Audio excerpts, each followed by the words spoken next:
Hello. Hi, Bryce. Bryce, I've got to tell you, your son is looking like you more and more every day. I know. I just saw him. His stomach is definitely going to match mine if he No, doesn't. that's not what I meant. You know, I've been telling him a funny thing. I say WWBD. What would Bryce do? And he thought that was pretty funny. Yeah, he said it was WWDD sometimes, and I'm like, well, if you would be more like your dad, you'd be better shape. Not physically, but just yeah. Darn kid. He's a good kid. He is a really good kid.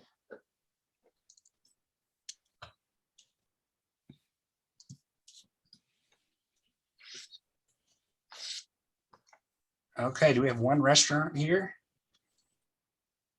Yeah, Everest, Nepal. Awesome. Manic. Tyler to join. Hi, everybody. Good morning. Hi, Allie.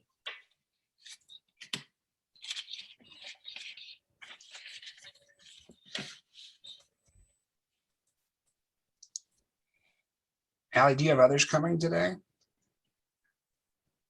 I didn't have confirmation Okay. from anyone. And then Tyler, same question to you. Do you have others coming? Same response as Allie. Didn't really have confirmation. I hope, yeah, all my restaurants would come, but we'll see. Okay. Well, let's give them one more minute, and then I'll introduce our guests, and then we'll move on. And then I will leave, and you guys can learn from the best.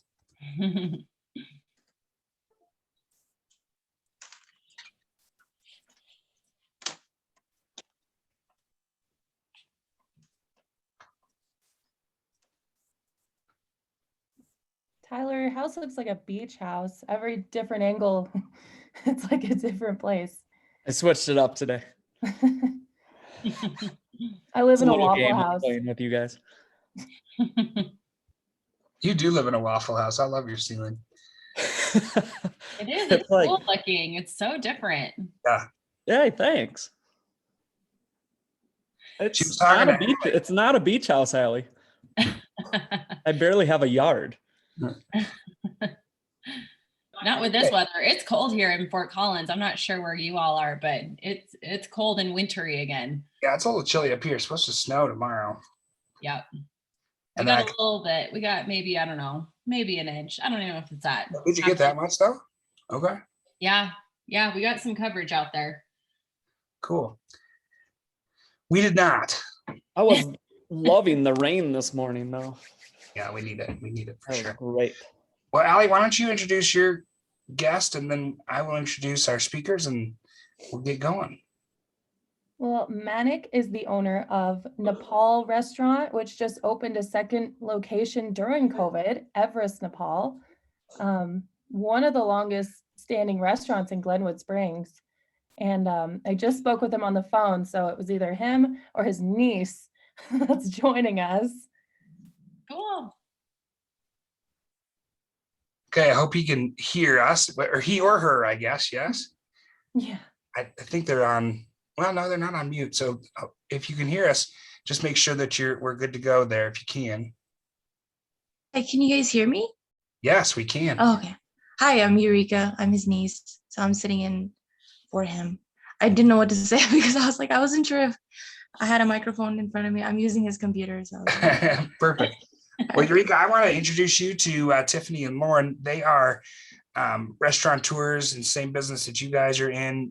They have decided to teach other folks how to, or to work with other folks, consult with them on how to run restaurants and different things that they've learned, and et cetera. So we brought them here for you today to just learn a little bit about what we have to offer with our partnership in their consultation.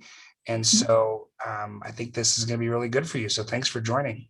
And I'll turn it over to Tiff and Lauren. Well, thanks, Bryce. We're so excited to be here and to be speaking with you all today. Just to kind of give you a quick introduction of myself. Again, I'm Tiffany Hilton, and I have known Bryce for many years now, which is great. But I live in Northern Colorado here, and I am the co-founder of a restaurant called Stuffed Burger Bar, and that is in Old Town Fort Collins. We have had that location now for 11 years, so for quite a while.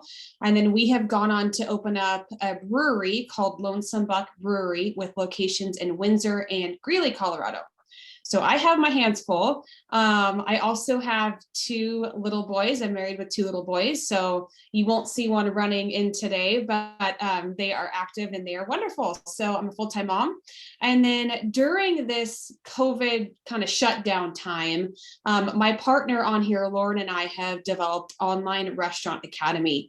And we're going to talk about this here in a minute, but we really found a way to help other people and actually help ourselves become more profitable and really have a good mindset in what I could say could have been probably the worst time in the restaurant industry. We figured out a way how to thrive in it. And so through that, we developed Online Restaurant Academy. So again, it's great to be here. Thank you so much. And I'm going to turn it to you, Lauren, for your intro. Sure. Thanks, Tiffany. And good morning, everyone. Again, thank you so much for having us. We're really excited to be here and just talk a little bit more about what our program is all about and truly how to thrive in the restaurant business, because it is, as we know, it's a difficult industry. My background, so I grew up in the restaurant business. My parents had a restaurant when I was 8 years old. And, once I was able to get my worker's permit, I started working in all different styles of restaurants. I worked in small, family-owned. I've worked in large corporations, corporate training. So I've been through, a lot of it. And not until about 4 years ago did I step into restaurant ownership, where my husband and I have created, it's a sandwich shop. We call it a sandwich bar. It's called Snack Attack Specialty Sandwiches and Brews. And we are about to hit our 4th year here in Fort Collins, and we co-own it together. He primarily runs operations, and then I run more of the back end stuff of, marketing and all the nitty gritty stuff. And like Tiffany had said, when COVID hit, I was actually pregnant. So I am a mom of 2 as well. And that is, my number one job, but I got kicked out of the restaurant. They didn't need me. And at that time, we didn't think it was safe for me to be there. And so I'm at home going, what am I going to do with, what am I going to do with myself? I need to work. I want to work. I don't want to go work for somebody else. How do I use my knowledge to, just keep going and to work? And so I had reached out to Tiffany and I was like, I think we should do this Online Restaurant Academy. We have in the past have really leaned on each other for just questions and inspiration and motivation and just bouncing ideas off of each other to see, what we're both doing. We both have different styles of restaurants. And we had found this opportunity of, wow, we really lean on each other. And I don't think there's anything out there like this that, other restaurant owners can tap into. And that was when we created Online Restaurant Academy. So we are in our 2nd session right now. And it's just been a lot of fun getting to know other restaurant owners and really teaching them what we've learned and what to avoid and, how to really set them up for success. So that's a little bit about me. But again, thank you so much for having us. And we're excited to dive into some fun stuff here. Okay, so let's turn this conversation into dollars and cents, because that's what everybody wants to know, is how to make more money. So that's what we're going to tell you how to do today. And in our 8-week course of Online Restaurant Academy, of course, there is everything food, everything beverage, everything you need to know about actually running your restaurant. But what Lauren and I have found, and I actually didn't learn this until I'd say a few years into owning my own business, that you really have to be a business woman and you have to, or man, and you have to understand your financials, because you can go on and open up the restaurant and the food's great and the service is great. But if the money's coming in and the money's going out, and sometimes faster than it's coming in, you tend to kind of start treading water and you're kind of feeling like, how can I get out of this? And why isn't my restaurant profitable? And so a lot of you here that work for the Post, you know that the restaurant margins are really, really slim. And it's a difficult way to operate and to live as a restaurant owner. And so we're going to give you some tips today on how to be more profitable. And so even with less sales, which the COVID times, we were now forced to operate at 50% capacity, 25% capacity. Lauren kept her restaurant open at 0% capacity and figured out a way how to keep money coming in. And even with less sales, we have figured out a way to make more profit. And so when we talk about sales and revenue and profit, as we know, those are two different things, right? And so if you have $1,000 sales day, you're not necessarily taking home $1,000. You're only taking home a percentage of that profit. And so say Lauren and I have on average $1,000 days, and that all of a sudden went to $500 sales days. We've actually figured out a way how to be more profitable with less sales, which is really, really difficult to do. And so I'm going to give you some tips on how to do that. All right. Someone's getting a coffee. Hustle Juice Coffee. Hey, I want a coffee. Okay. Every morning. I know. Okay, so basically there are two ways that you can increase your profits. There are really only two. Okay, so you can, of course, increase your sales, which should help you just in general make more money, right? Like if your expenses stay stable, the math tells you that if your sales go up, you should just make more money, right? That would be the easy answer. If I could tell everybody, here's exactly how you're going to make more money and you could do it right now and it's going to work tomorrow, I'll do that for you. And actually, we're going to give you some tips on how to do that, but that takes a long time. That's not a tomorrow thing. And so the easier way and the fastest way is to decrease your costs. And so the biggest report as restaurant owners that we need to be looking at is our P&L report or a profit and loss report. And what that does is that is showing us all of our revenue that we have generated. It's showing all of our expenses that we have spent. And at the bottom of that report, it's showing what we're actually taking home or our net profit, okay? And so remember, I'm talking about revenue and sales, and I'm also talking about expenses. And so if we can take every single expense that's involved in our restaurant business and figure out a way to cut that expense, make it cheaper without sacrificing quality in your products, that's really the way to make the biggest difference immediately. All right, so here are the two categories if you're going to cut expenses that will make the biggest difference and the fastest for you. This will make you money right away.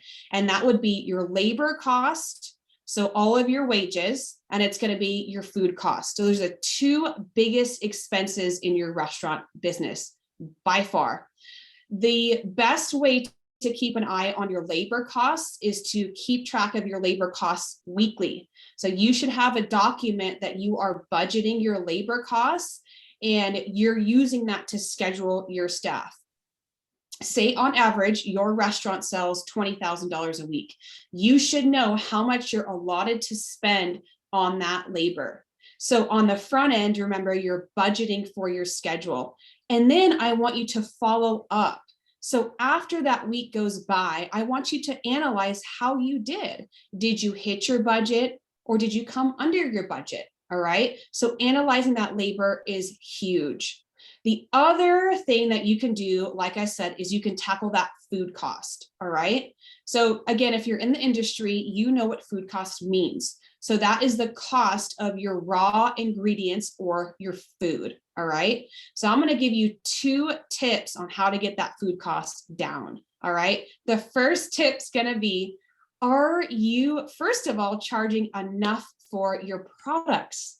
So are you charging enough? A lot of people are terrified to charge what they should be charging for their food. All right. And of course, this kind of gets into the sales part, right? Because sales and what you're charging and your menu prices, it kind of goes hand in hand. But the way we figure out how we need to charge and what we need to charge for our menu items is by food costing our menu items. So does anybody know how to food cost your menu items? 0. Oh, wait, 1. We have 1. I would hope so, Okay. right? Yeah. So food costing your menu items, basically, if I have a cheeseburger, I'm going to take a document and I'm going to put that the burger patty cost me $1. I'm going to put that the lettuce cost me 25 cents, the tomato cost me 15 cents, and the bun cost me 32 cents. This is going to give me a price of that item. And then I take that price and I divide it by what I want to charge. Okay. This will give you a food cost percentage. There are a lot of thresholds on where you need to be for your food cost. I hold mine right around 25%, which is really aggressive, but you can go all the way up to 30% depending on your concept. So again, getting back to this, knowing if you're charging the right price for your menu items. The other tip I'm going to give you is food ordering. So the way that you order food.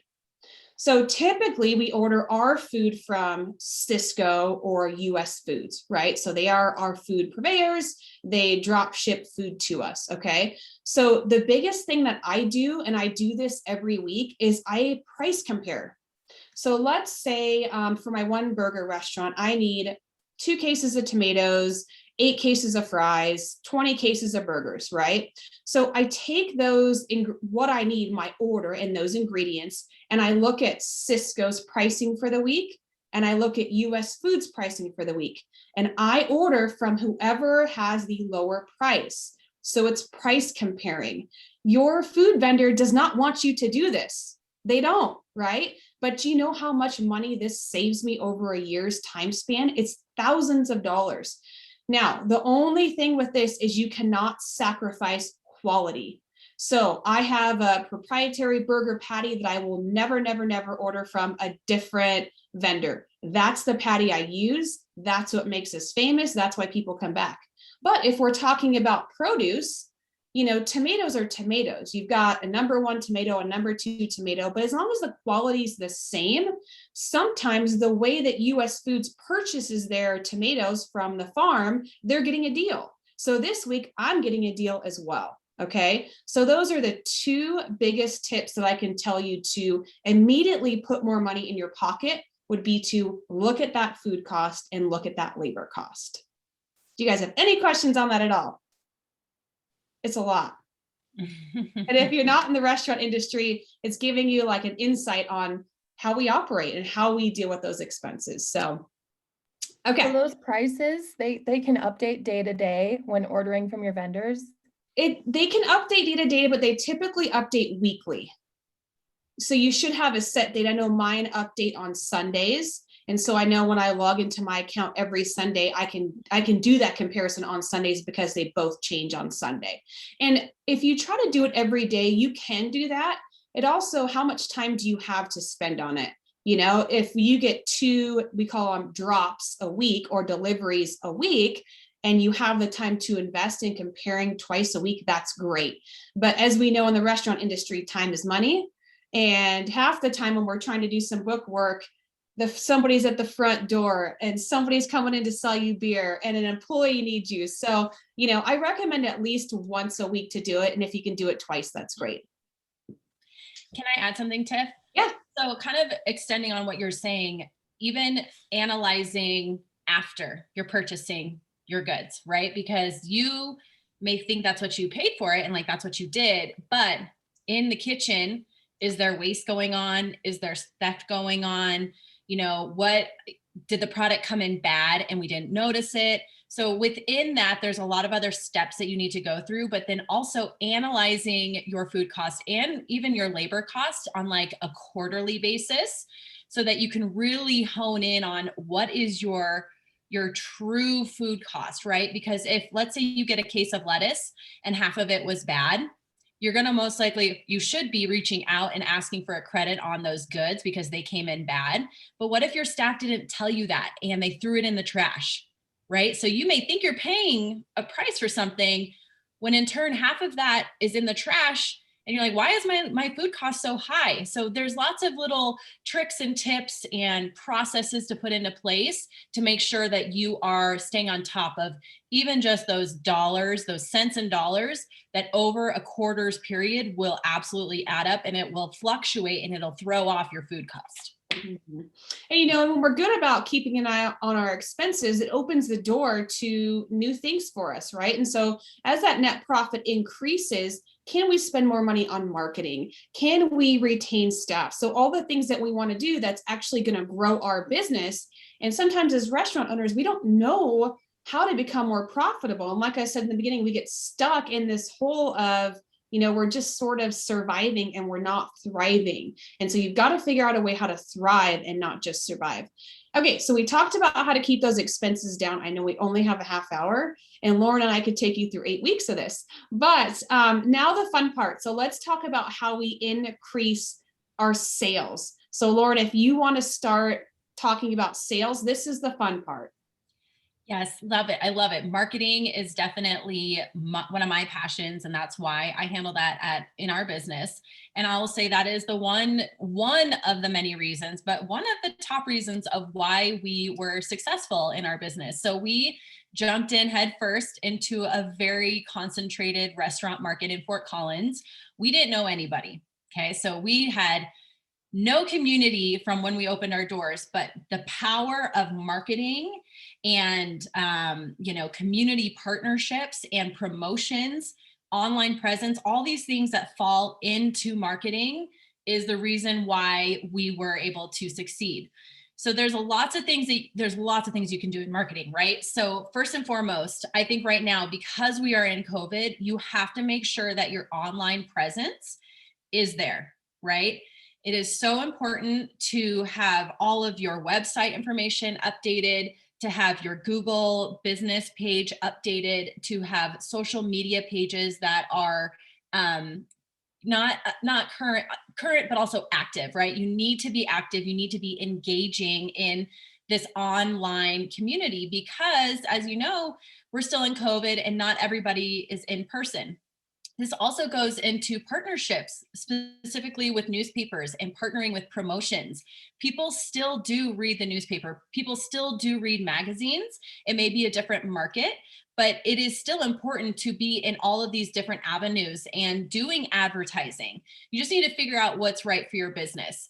So online marketing, your online presence, just making sure everything is up to date. You want to make sure, because people are searching online with your website, making sure that you have, and this might actually drop into one of the next things I'm going to talk about, but do you have online ordering set up?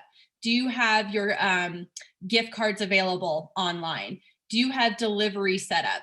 Those are actually additional revenue streams, but linking that into your online presence, because that's how a majority of people are finding you. They're going to Google, they're going to Yelp, they're on Facebook.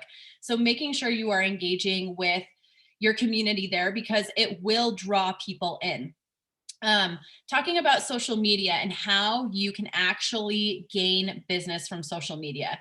So social media, it's a place where people go to find inspiration, and that is amazing. And you want to make sure that you are doing inspirational photos and you're showing your food, but you also want to be talking about you as who you are and what your company is about. So people want to know who is the face behind the business. Show your face, show your staff, show your community, show your guests that are coming in. Also dropping in pictures of your food, right? Because that is your main business. You are a restaurant. People want to know what they're going to get when they come to visit you. But making sure that, you're telling a story. That's really what branding is all about. And even within marketing, making sure that your branding is consistent across all of these different channels, right? So what does your brick and mortar look like?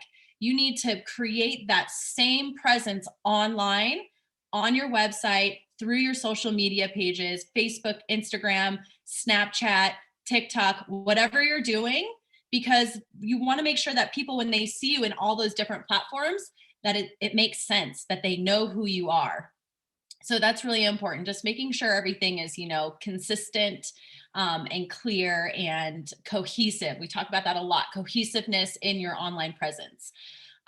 Community. If you are not engaging with your community, you are missing out big time. It is hard right now with COVID because we can't have a lot of in-person events, but I will tell you, we are coming out of COVID, and right now in Larimer County, there's no limit on outdoor events. So just for some examples that we do, we host a monthly run club where runners come and meet outside. They go for a run along the trail that is next to us, and then they come back and we offer them $3 Old Aggies, right? So we're bringing people together and then drawing them in to enjoy something after their run. Another example would be we host a park yoga over the spring and summer. So it's not at our restaurant. We actually used to do yoga at our restaurant, but we can't do that anymore. So we have it all outside. But same thing, then it's hosted by Snack Attack. People are coming together, they're building relationships, and then we usually offer something. We say, hey, we've got our breakfast burritos available. We've got $2 off kombuchas today, whatever it is. And then that's what people love. They're like, let's keep this going. We're gonna go into Snack Attack and we're gonna enjoy a breakfast burrito and a beer mosa or whatever it is, right? We also do an annual Veterans 5K where we raise money for a local veteran nonprofit. And this is huge, you guys, because when you put energy out into the community, people notice it. And you have to show your appreciation for your guests and for your community. You are a part of the community and you need to be investing in it. There's tons of different ideas that you can do around community. Tiffany, I know you do a bunch of stuff too, but making sure you're doing something, once a quarter, just getting involved, maybe donating gift cards to a certain cause, whatever it is, you want to be able to be getting your name out there. I also want to touch on promotions because promotions it's a tricky topic in this business. I'm not saying go and coupon yourself out because that may not be right for your business. It may be something that really does draw in, but you need to understand your business and your concept and if that works. There are a lot of great elevated ways to do promotions. And one of my favorite ones that Tiffany actually taught me is the bounce back opportunity. So if you are on delivery, typically you're going to be going through a third party service, and those customers are coming in through either, DoorDash, Grubhub, Uber Eats, whatever it is, right? Those are their customers. They're kind of your customer, but really those other companies, they're the ones that are drawing in that sale, right? And they're directing it to you. They're obviously taking a cut from you. Now, we want those people to come into our restaurant, right? So we call that the butts and seats situation. How do we draw them into our restaurant? For multiple reasons, right? We want dine-in service. We want to have their business wholly and fully for us. We want that full sale. So how do you draw them in? So just as an example, I'm creating this really fun little, it's a bounce back offer. We're calling them snack bucks. And it's a $5 coupon that when you spend $30 or more, you get $5 off. It's available from 5 to close because I'm still trying to drive my night business. And it's only available for dine-in and takeout. So they won't be able to order through a Nosh service. They actually can't even order online. They need to come in to redeem that offer. So getting really detailed in your promotions and making sure that you are driving business, because that is the toughest part of restaurants, is how do you get new customers in, right? That is a sign that you are a healthy business if you are continuing to drive new customers. And then also taking care of the customers that you already have as far as customer retention and loyalty programs, which is a whole nother half hour we could talk about. So we have a couple minutes. I want to touch on adding on additional revenue streams because we want to increase business, right? If you are not on delivery, you are missing out, regardless of how much they take from you. If you can partner with a local delivery service like a Noco Nosh, a way better option. If you don't have that option, Grubhub, DoorDash, Uber Eats, Postmates, whatever it is, it is a good idea to get on delivery because it's just additional revenue, and you need to kind of switch the methodology behind that. Yes, they are taking a portion of your sale, but think about all the marketing that they are doing for you that you don't do. So you're just paying them to market your business. When you go onto those platforms, you are in a giant food court, right? That is what it is. People come to these platforms and they go, okay, well, what am I looking for today? Okay, I'm thinking I want a burger, or I want Japanese food today, or I want a sandwich. So now that's how they're finding you. And they are converting customers. Sometimes they only order online, but sometimes they do actually eventually come into your business. So they are generating revenue for you, and making sure you're putting all of that on your website, right? Because you also want to direct people to your website, because you've got your menu, you've got your events going on, you're telling your story. People are going to get more familiar with who you are as a business. So there's lots of things you could do. Delivery, online ordering, setting up your catering program, doing a grab and go. If you have an amazing sauce that people love, you could start bottling your sauces, gift cards, merchandise. There is so much that you can do with additional revenue streams that's just going to bring in more cash, and then ultimately increase your bottom line or your profit margin. Really quick, ghost kitchens, obviously a thing. That is something that is a new tactic in our business. Ghost kitchens, virtual restaurants, super cool stuff. And then eventually adding on locations like our guest here has done. So second location, scaling your business. There's just so much to talk about all that, but that is how you create more sales in a nutshell. Do you guys have any questions on any of that, or maybe need some help or want some more clarification on any of it? I have one question in regards to the cost savings part. I know that US Foods and Sysco are definitely maybe the two biggest wholesalers of food. What if the restaurant's theme is farm to table? So they really have to purchase local. How do they drive those cost savings? Because it could be tough. Am I right? It can be tough, yeah. And I would think they're really specific to, like, their ideal client is a really specific person, right? And so I think they can charge a premium for that product or for that menu item if they market it right. And so I would say, of course, you want to see what farms you can go to and get a better deal and the best price. So you could try to do that locally. But remember, I was talking about food costing and figuring out what you actually need to be charging for what you are being charged, what the goods cost you, and make sure you're charging the right price to your guests. I would say that's the first thing. But if you're owning this premium space of healthy farm to table, could you charge a little bit more, where your margins are actually better for you? Well, I think if you market it well and you have a great product, you can do that. And Tyler, it's funny, every time I say I need to take a price increase, right? So let's say the price of my burgers go up 8 cents to me. And I say, well, listen, I have to pass this on to the guest, because this is just going to keep happening year after year to me. And I can't just keep making less money. And it's not really money in my pocket necessarily. It's money to keep the business healthy, right? And I always get so scared to pass on this to the guests. And I think, oh man, if I charge another quarter for my burger, nobody's going to come back. And I'm going to lose everything. But Tyler, every time I do it, nobody says anything about it.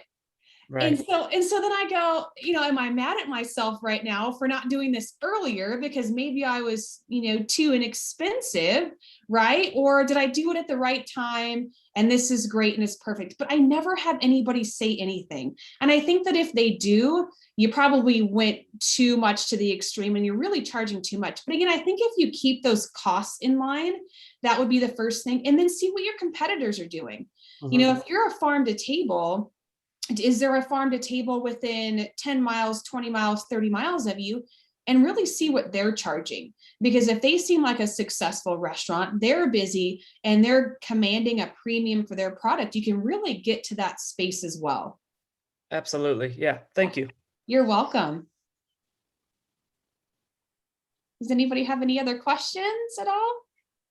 And then one more on Yeah. the marketing side, maybe for Yeah. Lauren. Yeah.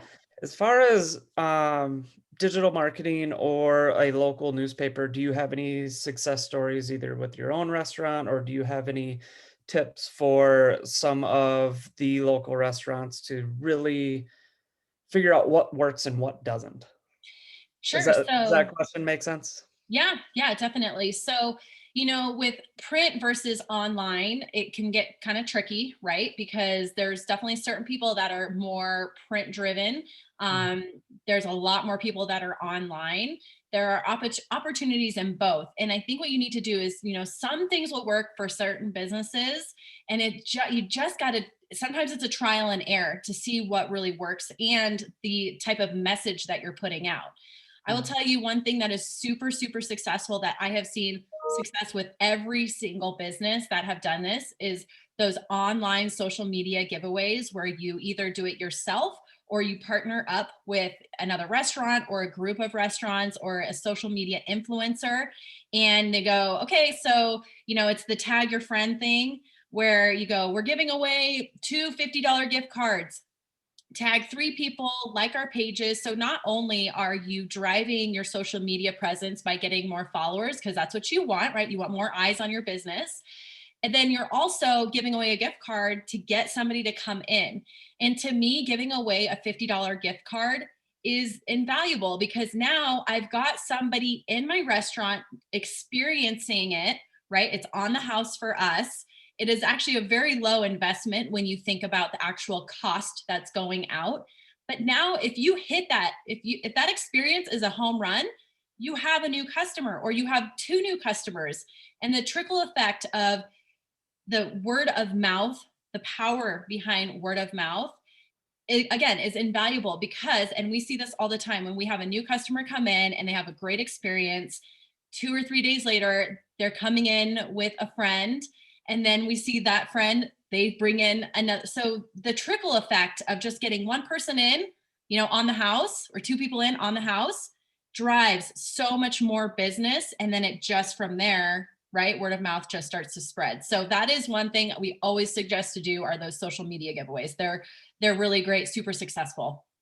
I have a really specific one too, Tyler, and this is how I met Bryce actually. So Bryce worked for, and he works for the Post. He worked for the Greeley Tribune for a long time. And, I, as a restaurant owner, said, okay, these people that run this paper, they have the key to my market. Like you guys have that, right? You have all the people I want to market to, but I have a budget that I stick to and I can spend X on advertising with the paper, right?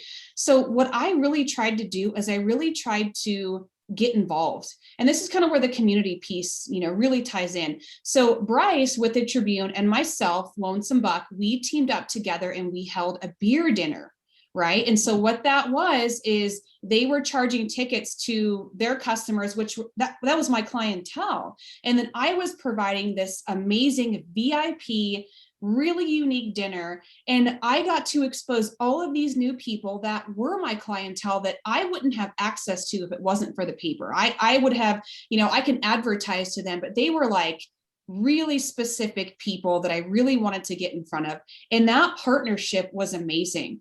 And so, what you guys are doing, even involving us, is showing that, you're going to bat for restaurants. You guys don't have to put on a webinar like this. You don't have to do that. And so I think if you're noticing that your local paper is doing this, how else can you be involved with them? Yeah, you can advertise with them. Of course you can do that. That's going to help. That's your clientele. But then is there some kind of partnership that you can do with them?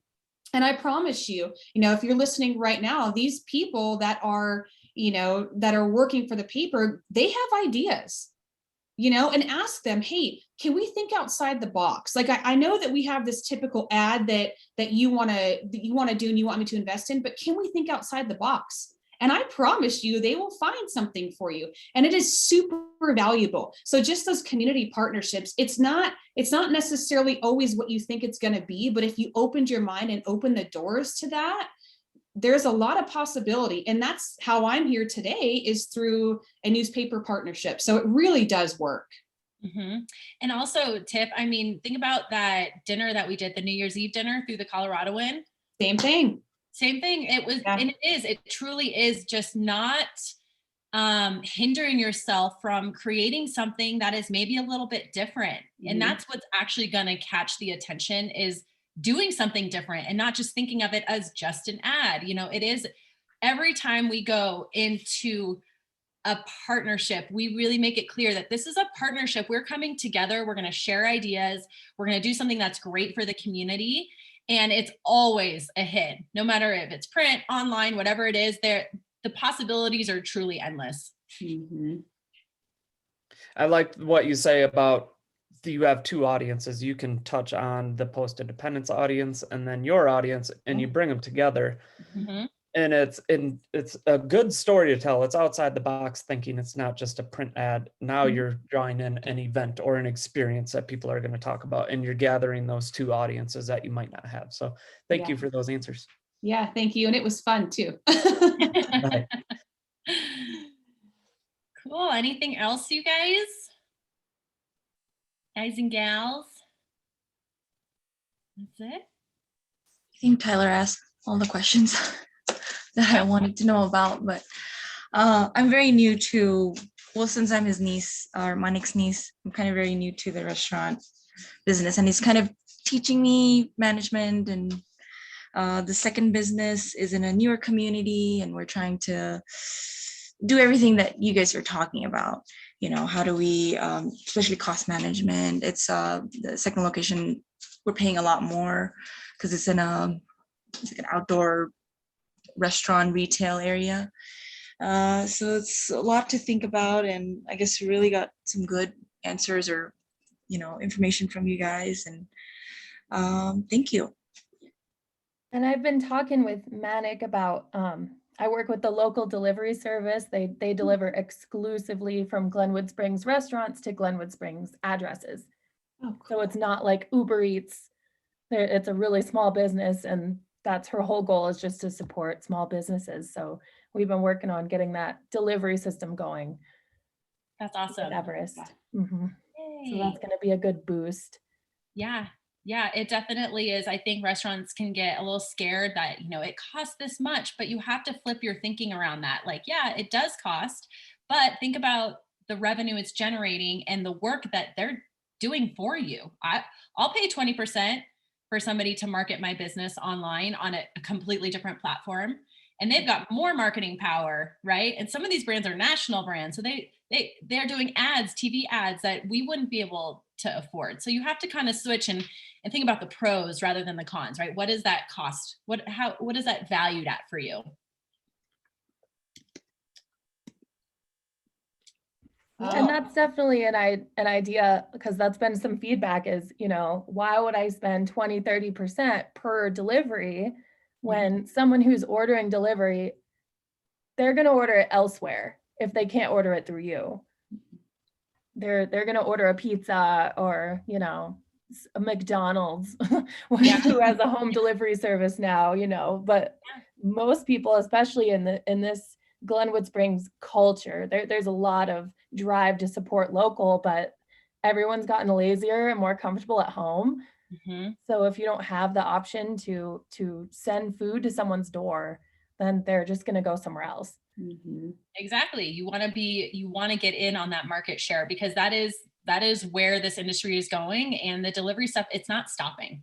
It's just going to keep going. So yeah, it really is an essential part of your business. Mm-hmm. Well, if you guys want to follow up with us, if anybody has any questions, we will send our emails to Daria so she has them. And we're never too busy to answer questions. We're never too busy to follow up with you. Again, you can find us on Instagram at Online Restaurant Academy. So that is what we're doing for this restaurant consulting stuff. So follow us, and we would love to chat more with you. Thank you so much for letting us be involved and letting us speak today. We really appreciate it. Thank you, ladies. Thank you so much. Thanks, you guys. Thank Have a good you. day. You too. Bye. Bye.